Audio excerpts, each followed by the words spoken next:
Get all the latest news and coronavirus and more delivered daily to your inbox.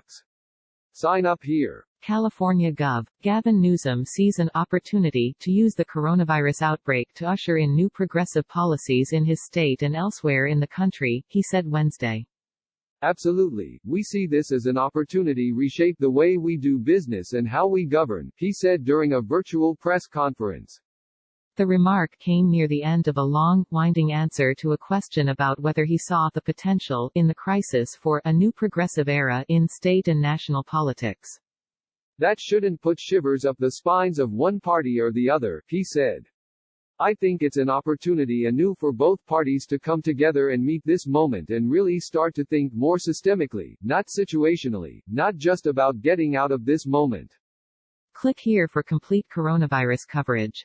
In the course of giving his answer, Newsom specifically referred to growing income inequality and a squeeze on the middle class as issues we've long been struggling to address. Something was fundamentally flawed in that global context, manifested quite acutely here in the state of California, the richest and the poorest state, he said. In terms of the measures he's taken to respond to the coronavirus so far, Newsom was among the first governors to issue a statewide shutdown in a bid to slow the spread, and he called on all states to do so. Arnold Schwarzenegger donates $1 million in masks, gear to hospital workers fighting coronavirus.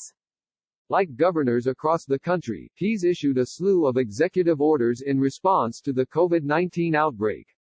They range from a stay-at-home order to measures to address the needs of individuals and businesses struggling to stay afloat during the crisis, including a moratorium on evictions.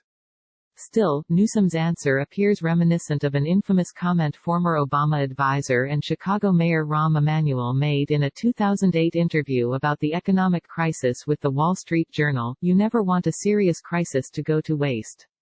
And what I mean by that, it's an opportunity to do things that you think you could not do before." Click here to get the Fox News app. Emanuel repeated that remark again 2 weeks ago as lawmakers were mulling how to respond to the coronavirus crisis, although in a different context. Never allow a crisis to go to waste, he said in an appearance on This Week on ABC. Start planning for the future. This has to be the last pandemic that creates an economic depression. We're going to have more pandemics, but this has to be the last economic depression. Fox News' Andrew O'Reilly and Tyler Olson contributed to this report.